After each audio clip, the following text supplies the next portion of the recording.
Bonjour à tous et bonjour à vous, Nicole Notat. Bonjour. Vous êtes présidente de Vigéo, vous êtes aussi connue pour avoir été l'ancienne patronne de la CFDT. Je vous ai invité aujourd'hui pour parler de ce rapport que vous avez écrit avec Jean-Dominique Sénard, le patron de Michelin, sur l'objet social de l'entreprise que le gouvernement vous avez commandé. Et le gouvernement, par la voix de Bruno Le Maire, vient de dire qu'il reprenait pour l'essentiel ce rapport. Vous êtes satisfaite de cette conclusion? C'est un rapport qui n'était pas fait pour caler les armoires. En tout cas, nous sommes contents de voir que nous n'avons peut-être pas travaillé pour rien avec Jean-Dominique Sénard.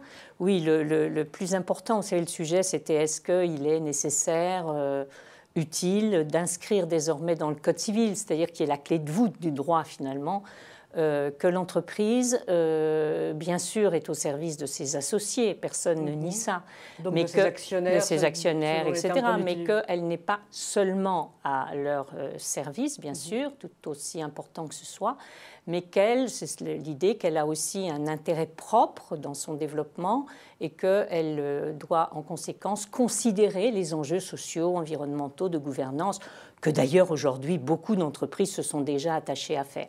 Donc ce faisant, je pense que c'est un vrai pas en avant. Le gouvernement dit aussi reprendre la notion de raison d'être, ce qui est très important, c'est-à-dire que l'entreprise, en définissant sa raison d'être, dit en quelque sorte la manière dont elle entend exercer son activité, élaborer sa stratégie. C'est un peu une boussole, ce qui va la distinguer, c'est son identité d'une certaine manière. Donc cette raison d'être, elle est reconnue, semble-t-il, aussi dans la loi. Donc oui, nous avons aussi permis l'existence d'entreprises à mission, que le gouvernement, de ce que nous avons compris, doit reprendre.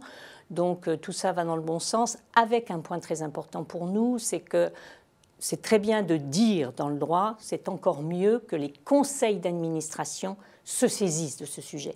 Et ça aussi, l'idée est que ce soit bien le cas. L'une de vos idées principales, c'était cette responsabilisation accrue des administrateurs. Des dirigeants, bien sûr, mais avec le conseil d'administration, car c'est là que s'élabore la stratégie.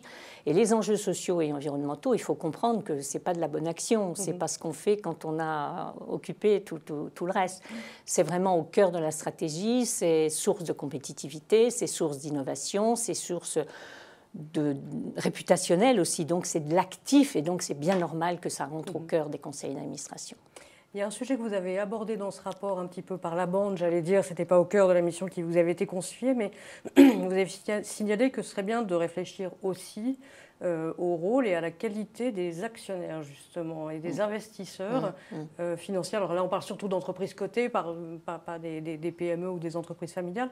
Mais pour ces sociétés cotées-là, pourquoi vous êtes dit qu'il faut aussi avancer dans ce sujet-là? Ça répondait aux réflexions des chefs d'entreprise que vous avez pu voir? Je dirais qu'on a écouté beaucoup de gens et c'est vrai que beaucoup ont attiré notre attention que, bien sûr, la manière dont l'entreprise envisageait son avenir, envisageait sa création de valeur future, il y avait de l'interaction aussi avec ses actionnaires et ses investisseurs. Donc, on a considéré que c'était utile, c'est un petit chapitre, de parler aussi de cette affaire-là pour promouvoir d'une certaine manière les bonnes pratiques d'investisseurs. Il y en a, il ne faut pas considérer que tous les investisseurs se ressemblent ou seraient uniquement court-termistes. Il y a aujourd'hui des investisseurs qui plaident pour le long terme.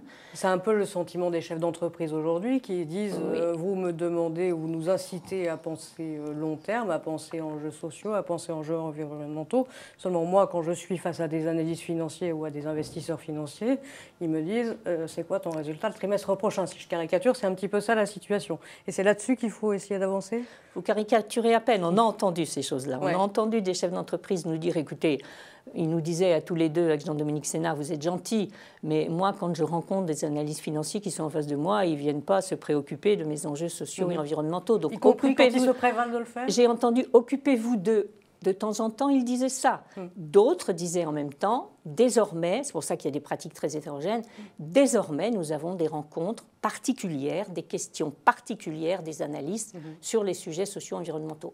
Donc on est en train, c'est un mouvement, on sait bien que le monde ne change pas d'un coup de baguette magique et du jour au lendemain. Et en l'occurrence, je pense que là encore, c'est comme sur les entreprises, il faut miser sur le temps un peu long, il faut miser sur la dynamique qui est engagée.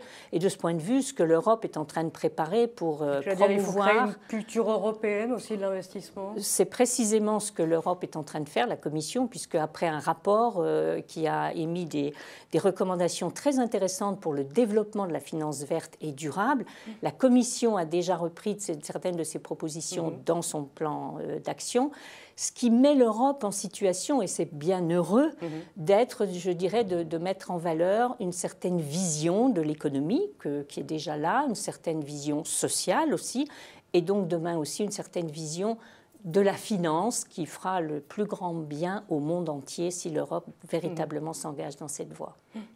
Une dernière question, Nicole Notin, on n'y résiste pas en ce moment où on parle beaucoup de la SNCF et de la grève. Vous étiez à la tête de la CFDT en 1995 pendant ces fameuses grèves contre le plan Juppé. Qu'est-ce que ça vous inspire aujourd'hui, ce nouveau blocage qu'on a l'impression de ressentir concernant la SNCF et les cheminots?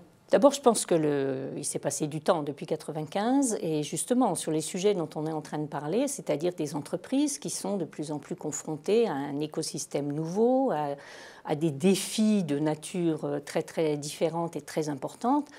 Honnêtement, il n'y a pas de raison qu'une entreprise publique ne soit pas confrontée à ces mêmes défis. Et la SNCF est confrontée à ces mêmes défis. Donc voilà, la question c'est que cette entreprise, elle a une histoire sociale formidable. Les cheminots ont une fierté de ce qu'ils ont été, de ce qu'ils font. Je pense qu'ils sont assez marris, assez déçus de voir que leur entreprise parfois n'est plus aussi ponctuelle, plus aussi aimée des Français qu'elle ne l'était avant. Donc je comprends qu'il y ait de l'inquiétude, qu'il y ait peut-être même de la résistance. Tout est dans la capacité à faire comprendre que c'est une nécessité pour demain. Vous savez, en 1995, on disait qu'il faut réformer la Sécu pour la sauver. Oui. Eh bien, là, c'est un peu ça. Il faut aussi réformer sans doute la SNCF pour la sauver, ou en tout cas assurer sa continuité dans un contexte nouveau. Et je suis frappée qu'on ne dise pas suffisamment souvent que cette entreprise, elle a de très belles filiales à l'étranger et qu'elle fait là-bas, enfin qu'elle fait dans différents endroits, de l'activité économique et financière qui rapporte. Donc on la voit peut-être trop sous le prisme franco-français et que ça aiderait peut-être aussi les cheminots à pouvoir comprendre qu'ils peuvent déjà être fiers de la manière de leur entreprise à bouger. Très bien. Merci beaucoup Nicole Notin. Merci à vous. Très bonne journée à vous. Merci.